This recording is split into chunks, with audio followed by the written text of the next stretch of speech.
Meus irmãos, a paz do Senhor Jesus para todos.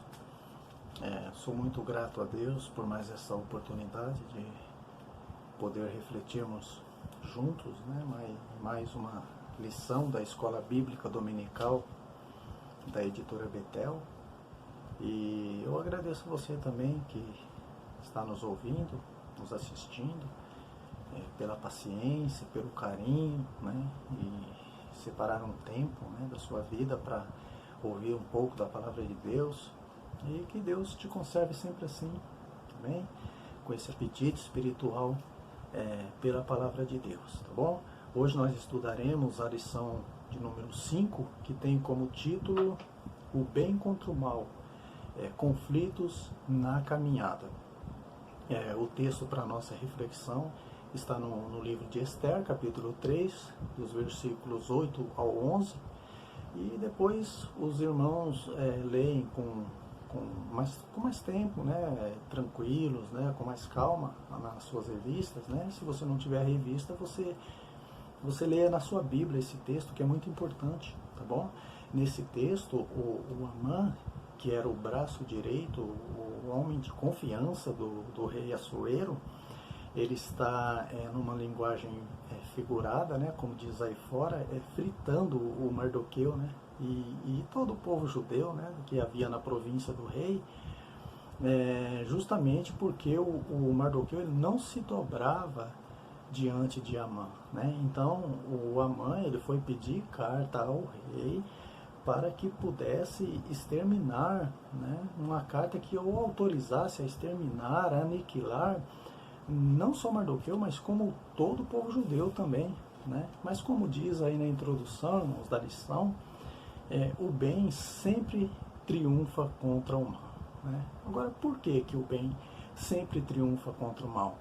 Porque maior é Deus que está do lado do bem do que o diabo que está do lado do mal, né? Maior é aquele que está em nós, o Espírito Santo de Deus, do que o diabo que está no mundo, né? Então maior era Deus que estava na vida de Mardoqueu do que o diabo que estava na vida do Amã, né, irmãos? Isso não é só em grandeza, não, irmãos, a grandeza de Deus, mas em quantidade também, né? Quando Samaria estava cercada pelo exército sírio, sem saída, né?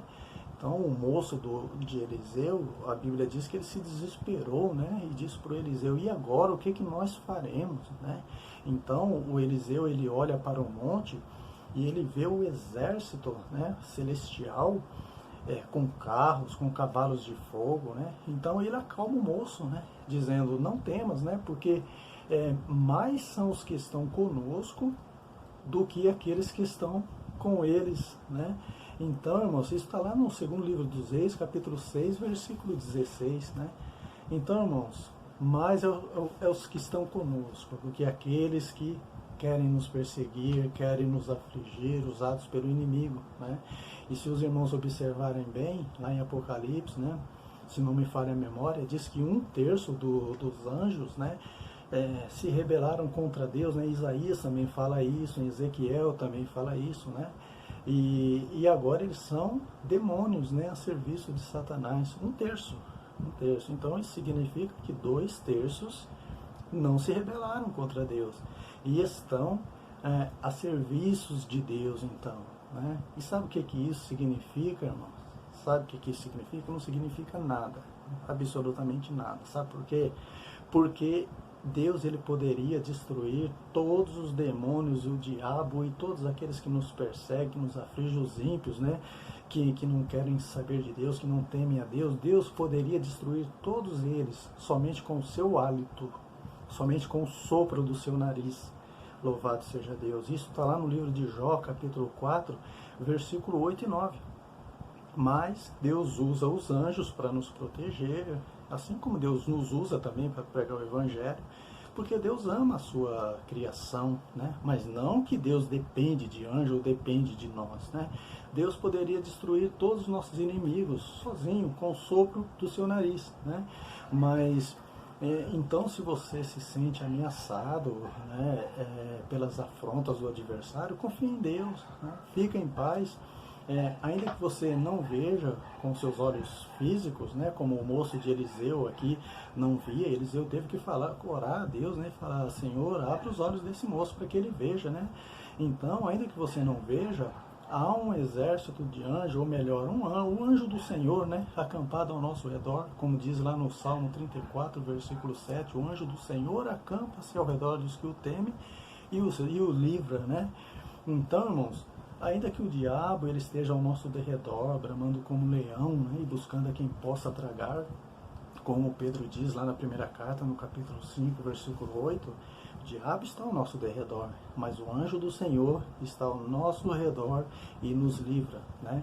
Então, se você teme a Deus e recebeu Jesus como seu Salvador, como seu Senhor, você tem o Espírito Santo de Deus dentro de você, te fortalecendo contra os conflitos internos, e você tem o anjo do Senhor ao seu redor, te livrando também, né, dos conflitos externos. Amém? Glória a Deus por isso. Amém? E é isso mesmo que os irmãos ouviram, tá? Conflitos internos e conflitos externos, tá?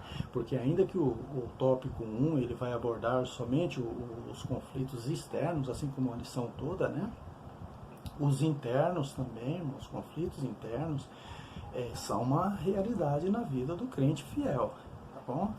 Lá em Gálatas, capítulo 5, versículo 17, Paulo diz que há uma luta entre o espírito contra a carne.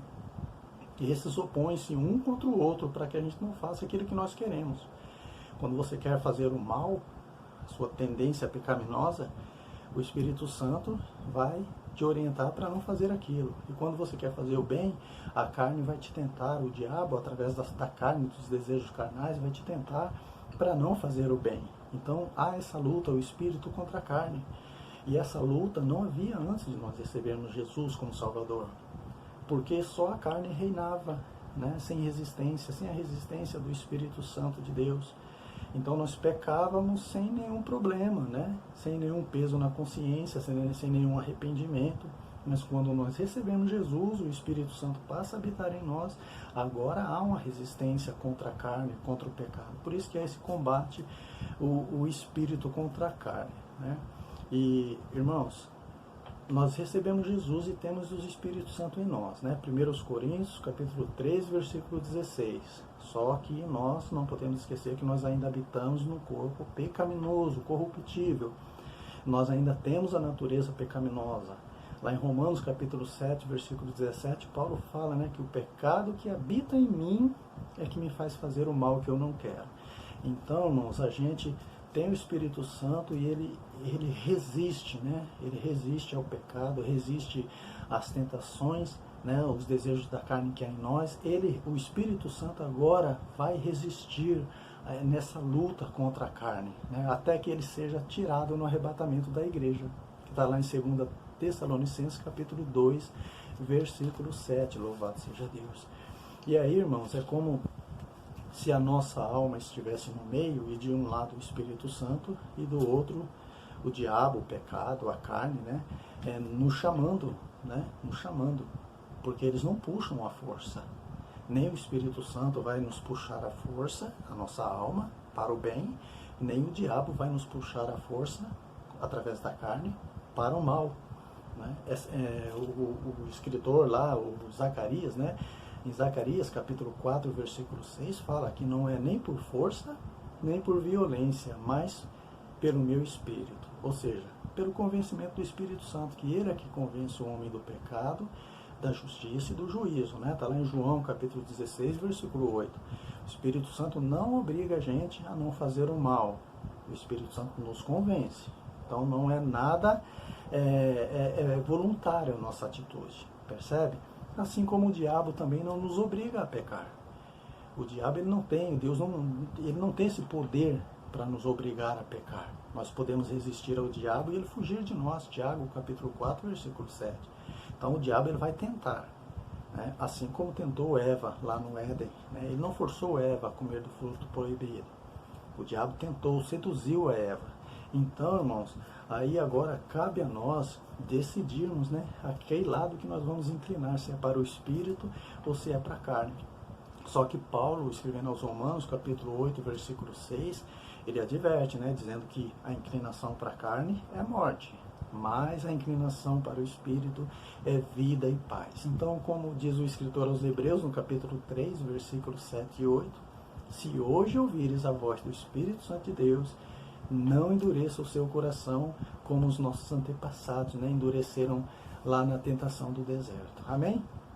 Então, irmãos, esses conflitos internos, eles são tão perigosos, eles chegam a ser mais perigosos do que os conflitos externos, né? Porque o diabo ele não vai usar a força, né? Ele vai usar o engano, a sensualidade, a sedução, o jeitinho, né? Ele não vai usar a força, né? E é mais perigoso, porque o rei Davi é um exemplo disso, né? Davi, ele venceu os conflitos externos, né? Deus deu a vitória a ele através do leão, contra o leão, né? Contra o urso, contra o filisteu, o Golias, o gigante Golias, contra o Saul. Davi venceu todos esses conflitos externos, mas ele perdeu o conflito interno contra a sensualidade de Batseba, né? E o tombo foi grande, né?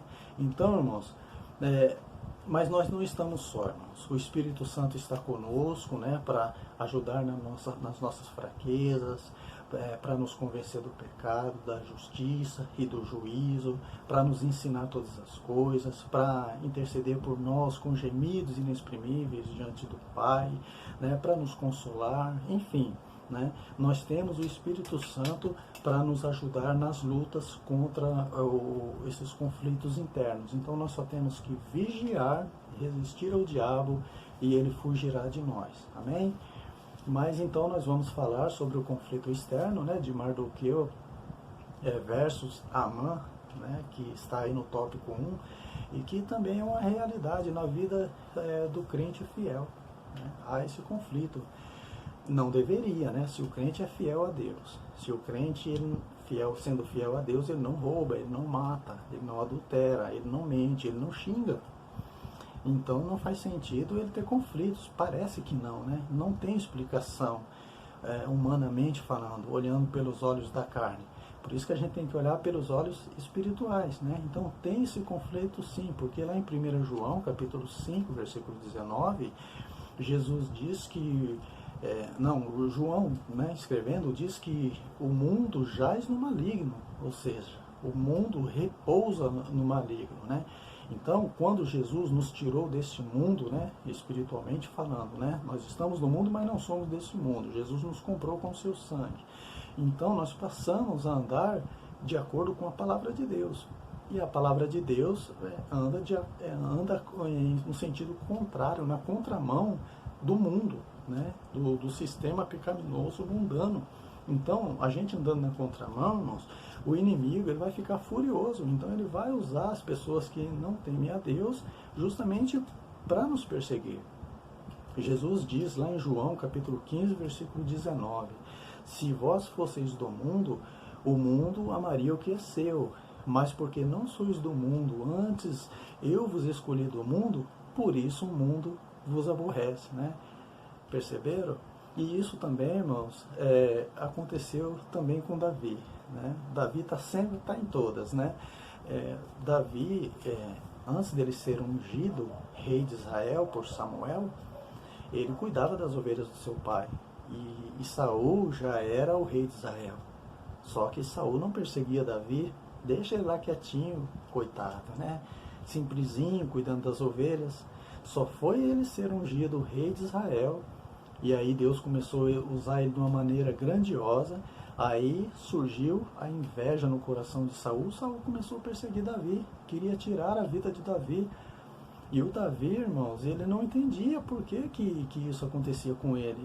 O Jonatas, que era o filho de Saul, alertou Davi e falou, olha, foge porque meu pai quer te matar. O Davi não entendia. O Davi disse, mas por que seu pai quer me matar? O que eu fiz? Né? E Jonatas não tinha resposta para essa pergunta. Por quê, irmãos? Porque não tem resposta se você for olhar pelos olhos físicos, né? Mas a resposta é porque você tem o Espírito Santo de Deus. O brilho do Espírito Santo na sua vida, você é um homem segundo o coração de Deus, e isso incomoda o Saul, e isso incomoda o diabo que está agindo na vida de Saul. Então, irmãos, quando você faz tudo certinho na presença de Deus, mesmo assim ser perseguido, é porque o teu brilho, o brilho do Espírito Santo na sua vida, está incomodando o diabo, né? Mas se está incomodando o diabo, você está agradando a Deus, louvado seja o nome do Senhor. Né? Então, isso é maravilhoso, porque Pedro, escrevendo em uma das suas cartas, Pedro diz, né, que se pelo nome de Cristo nós somos vituperados, nós somos maltratados, bem-aventurados nós somos, porque sobre nós repousa o Espírito da glória de Deus, louvado seja Deus. Amém? Tá meio corrida, né, irmãos? Mas a gente vai chegar lá. E esses conflitos externos, né, eles existem e acontecem em todo lugar, né? No trabalho, é na escola, é na vizinhança, né? Jesus disse lá em Mateus capítulo 10, versículo 22, e odiados por todos vocês serão por causa do meu nome, né? Mas aquele que permanecer fiel até o fim, né? Perseverar até o fim, esse será salvo, né? E pasmem os irmãos, né? Esses conflitos acontecem na nossa própria família, né? O inimigo vai usar pessoas da nossa família para nos perseguir. Jesus, ele diz isso, né? Lá em Lucas capítulo 14, versículo 26. Se alguém vier após mim e não aborrecer pai, mãe, mulher, filhos, irmãos, irmãs e até mesmo a sua própria vida, não pode ser meu discípulo, né? Jesus está dizendo que quando nós aceitamos Jesus, o adversário, ele vai usar essas pessoas para nos perseguir. Também em Mateus capítulo 10, versículo 35 e 36, Jesus diz que eu vim por dissensão, né? Dissensão, confronto, né? Entre o homem e seu pai, a filha contra sua mãe, a nora contra a sua sogra, e assim os inimigos do homem serão os seus próprios familiares. Né? Mas ainda que as pessoas maquinem o mal contra você, meu irmão, contra mim, contra as nossas vidas, na surdina, na calada da noite, como o Amã estava fazendo aqui com Mardoqueu, lá em Isaías capítulo 54, versículo 17, diz que toda ferramenta preparada contra ti não prosperará, louvado seja Deus. Por quê? Porque você está esperando em Deus, como Mardoqueu esperava em Deus. A ferramenta que o Amã preparou contra o Mardoqueu, que era a forca, não prosperou, né? Porque Mardoqueu esperava em Deus. E Isaías 64, versículo 4, diz que nunca se ouviu, nem se viu um Deus como esse, que trabalha em favor daqueles que nele esperam. Amém? Aí nós já estamos indo para o 1.1, tá? E aí só tem um porém, irmãos. A nossa luta não é contra essas pessoas, não é contra a nossa família. Se um familiar seu está se levantando contra você para te perseguir, para te afligir, a luta não é contra essa pessoa. A luta é contra o inimigo que está agindo, usando essa pessoa para te perseguir. Entendeu? Lá em Efésios capítulo 6, versículo 12, Paulo fala isso, né? Que a nossa luta não é contra a carne nem contra sangue, mas contra os principados, as potestades, contra as hostes espirituais da maldade nos lugares celestiais, né? Por isso que Jesus diz lá em Mateus capítulo 5, versículo 44, amai vossos inimigos, né? Orai pelos que vos maltratam e vos perseguem. Como assim que eu vou orar por aqueles que me perseguem? Como que eu vou amar o meu inimigo? Porque esse inimigo que Jesus está falando aqui, que é as pessoas, não são seu inimigo, né? Eles estão sendo usados pelo inimigo verdadeiro, que é o diabo. Então você tem que orar para que essas pessoas sejam libertas pela palavra de Deus. Lá em João 8,32, Jesus fala, né? Conhecereis a verdade, e a verdade vos libertará. E Jesus é a verdade, né? Eu sou o caminho, a verdade e a vida, né? O pão vivo que desceu do céu, o verbo que se fez carne, o nome pelo qual ele se chama é a palavra de Deus. Então, Jesus é a verdade. Então, a palavra é a verdade. Então, nós precisamos orar por essas pessoas, falar de Jesus para essas pessoas que nos perseguem, seja no trabalho, seja na vizinhança, seja na escola, seja na família, para que essas pessoas sejam libertas. Amém? E, irmãos, se a nossa luta não é contra o sangue, nem contra as pessoas, né, contra a carne, mas contra as hostes espirituais da maldade, então, como diz Paulo lá em 2 Coríntios, capítulo 10, versículo 1, as armas da nossa milícia não são carnais, né, mas poderosas em Deus para a destruição da fortaleza. Então, irmãos, se a nossa luta não é carnal, não adianta eu querer resolver o problema no braço. ou na língua, né? Usando a língua para ofender as pessoas, para xingar, para revidar. Não, a nossa luta não é contra a carne nem contra o sangue, é espiritual. Então, as armas da nossa milícia não são carnais, são espirituais. Né? E quais são essas armas? Está lá em Efésios, capítulo 6, versículo 14 ao 18, né? Que é a espada do Espírito, que é a palavra de Deus, que é o escudo da fé, que é a preparação do Evangelho, ou seja, anunciar o Evangelho para as pessoas, né? Que é a oração também. Então, são essas as armas que nós devemos usar, não contra as pessoas, mas contra o inimigo que está agindo na vida das pessoas. E assim foram essas armas que o Mardoqueu usou também, né? A palavra de Deus, a fé, o jejum, a oração, né? Foi as armas que Mardoqueu usou. Mardoqueu não foi lutar no braço, xingar o Amã, não. Ele usou a fé, ele usou a oração, ele usou o jejum, né? E aí no 1.2, irmãos, fala que nós não devemos prostrar diante do opressor, né? Isso está lá no texto de referência que vocês vão ler, né? Depois, né? O texto de referência fala isso, né? Que nós não devemos nos prostrar diante do opressor, assim como Mardoqueu não se prostrou diante de Amã, né? Irmãos, os irmãos perceberam que há uma semelhança muito grande entre a atitude de Amã e a atitude de Saulo de Tarso? A atitude foi a mesma, né? Saulo, lá em Atos capítulo 9, fala isso, né? Que Saulo, ele respirava ameaça contra os cristãos, né? Ele matava os crentes, né? Esse Saulo era o mesmo que depois passou a ser chamado de Paulo, né? Porque o pai dele era romano, então ele tinha dupla cidadania, né? Ele era judeu e romano, né? Então, Paulo, ele respirava ameaça de morte contra a igreja, e esse Paulo, ou Saulo na época, ele foi pedir carta também para o sumo sacerdote para matar o povo de Deus, para matar a igreja, para perseguir, para prender, né? E ele usou o mesmo argumento que Amã usou, né? O Amã usou o argumento diante do rei que o povo judeu não obedecia às leis do rei, mas as leis de Deus, né? Ele usou esse argumento, né? Então, o Amã, ele fez uma tempestade num copo d'água. Era o Mardoqueu, somente o Mardoqueu, que não obedeceu uma única lei do rei, que era se prostrar diante de Amã. Não vai se prostrar diante da criatura, né? Mas o Amã, ele generalizou. Ele fez a tempestade num copo d'água e disse que era todos os judeus e estava desobedecendo todas as leis do rei. O Saulo, a mesma coisa, né? Ele usou o mesmo argumento. Tem o povo que não está seguindo as leis de Moisés, né? Eles não estão seguindo a circuncisão, a guarda do sábado. Eles creem num tal de Jesus, aí chegou até a chamar de seita dos nazarenos, né? Então, usou o mesmo argumento. Só que o que acontece, irmãos, a questão que fica, né, é a seguinte: por que que no final, né, no desfecho da vida de Paulo, Deus usa ele para escrever 13 cartas no Novo Testamento, né? Ou seja, a metade do Novo Testamento praticamente, né?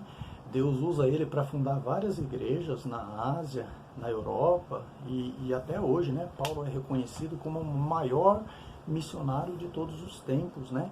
Enquanto que Amã, que fez a mesma coisa que Saulo estava fazendo, o Amã foi enforcado, né? Será que Deus estava fazendo acepção de pessoas? Porque o Amã, ele era da descendência dos amalequitas, os inimigos do povo de Deus, né? E Saulo era um judeu, no caso, né? Será que Deus estava fazendo acepção? Não, não era isso, né?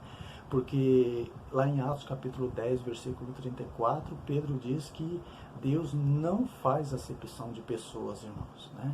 E a Ruth, irmãos, aquela moabita, né?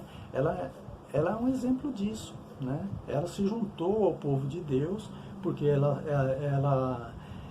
creu em Deus, né? Ela se converteu ao Senhor Deus. Então ela seguiu a Noemi, que era sua sogra, né? E falou: o seu povo é o meu povo, o seu Deus é o meu Deus. Eu sou moabita, mas eu quero fazer parte do povo de Deus. Pronto, né? A Raabe também, aquela prostituta de Jericó, ela escondeu os espias também do povo de Deus ali e achou graça diante de Deus também, né? E as duas, tanto a Ruth como a Raabe, fizeram parte da genealogia tanto de Davi como do Senhor Jesus Cristo. Então percebe, irmãos, que Deus, ele não faz acepção de pessoas. O motivo para esse contraste entre o fim de Paulo e o fim de Amã não tinha nada a ver com a nacionalidade deles, com a origem deles, não tinha nada a ver com isso, né? Porque lá em João capítulo 3, versículo 16, diz que Deus amou o mundo, né? Amou toda a humanidade, de tal maneira que deu seu único filho, seu filho unigênito, para que todo que nele crê não pereça, mas tenha vida eterna. Então, inclusive o Amã, toda a humanidade. Em 1 Timóteo também, capítulo 2, versículo 4, Paulo fala que a vontade de Deus é que todos sejam salvos e venham ao conhecimento da verdade. Agora, o que fez a diferença, o que mudou o destino de Saulo e Amã, está registrado em 2 Pedro, capítulo 3, versículo 9. Olha o que diz, né? Só a parte B do versículo, né? Deus é longânimo, ou seja, paciente para convosco, não querendo que alguns se percam, senão que todos venham a se arrepender. Então, isso fez a diferença, irmãos, o arrependimento. Paulo, quando teve um encontro com o Senhor Jesus lá no caminho de Damasco, que ele ia matar e prender os crentes, matar os irmãos, ele se arrependeu ali quando ele teve um encontro com o Senhor. Amã, ele não se arrependeu, né? Então, o arrependimento, irmãos, ele é essencial, né? Ele é essencial. Deus não faz acepção de pessoas. O Amã, ele ainda clamou, né, diante da rainha lá, né, por misericórdia e tudo. Eu creio que ele chorou, se humilhou ali. A Bíblia diz que ele se deitou ali no leito da rainha, clamando por misericórdia. Piorou mais ainda a situação, porque o rei viu e pensou que ele estava querendo violentar a rainha, né? Então complicou mais ainda. Por quê? Porque não tinha arrependimento. Foi igual Esaú, né, que trocou a bênção da primogenitura por um prato de lentilha. E depois o escritor aos Hebreus diz que ainda que ele buscou com lágrimas, não conseguiu reaver a bênção, porque no seu coração, que é o que Deus olha, não tinha arrependimento, irmãos. Então o arrependimento, ele é essencial para o nosso fim aqui nessa vida e a vida eterna com Cristo Jesus, louvado seja Deus, né? O interessante, irmãos, aí no 1.3 está falando, né, que o rei Assuero, ele nem averigou, irmãos, ele nem foi investigar para ver se as acusações de Amã contra Mardoqueu tinham fundamento, né? Ele simplesmente concedeu a permissão para o Amã para ele aniquilar, para ele exterminar o povo judeu, né? E então, irmãos, é meio complicado, né? Porque o bispo Abner Ferreira, né, que é o comentarista da revista, né, ele nos chama atenção sobre isso, né? Aí no 1.3, sobre o perigo de confiar em pessoas erradas, né?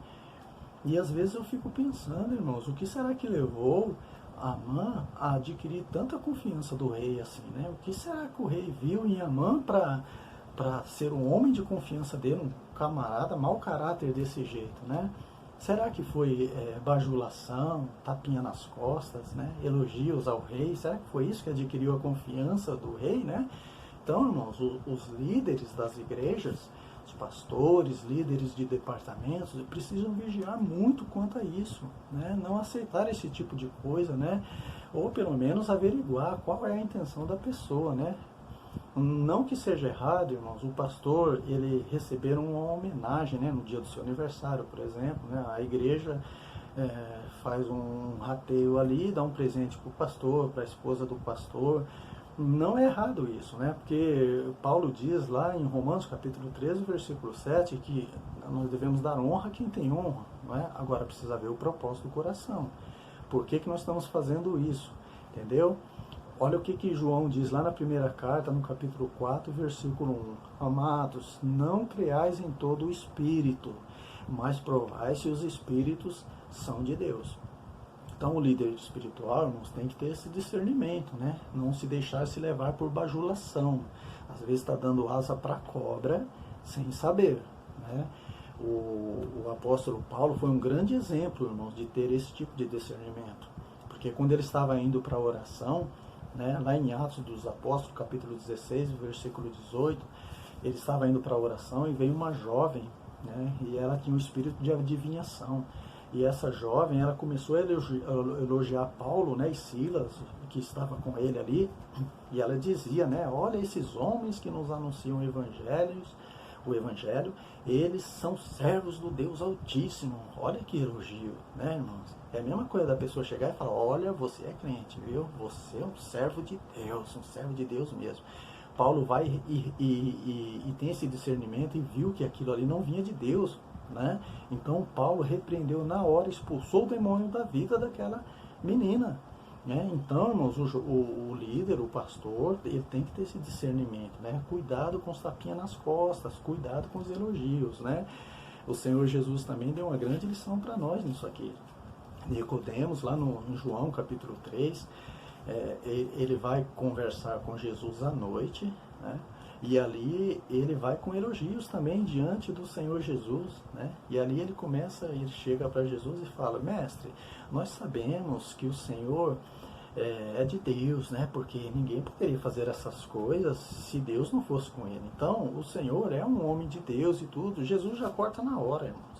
Jesus fala assim, Nicodemos, olha, é como se Jesus falasse, Nicodemos, olha, não me venha com churumelas, né? Não me venha com rodeios, não me venha com conversa mole. Você tem que nascer de novo, tá? Não venha com elogios não, vai e nasce de novo, se converta. Perceberam, irmãos? Então, irmãos, a gente não pode se deixar levar por elogios. Toma cuidado com os elogios, com a tapinha nas costas, né? Aí o tópico 2, irmãos, vai falar sobre a loucura de Amã, né? Por que loucura? Porque ele queria ser semelhante a Deus, né? Ele queria ser adorado, endeusado. Irmãos, isso é loucura, né? E isso caracteriza uma possessão demoníaca, como diz aí a lição, né? O diabo é quem queria ser semelhante a Deus. Então isso é uma característica do diabo, né? A pessoa querer que alguém se prostre diante dela, né?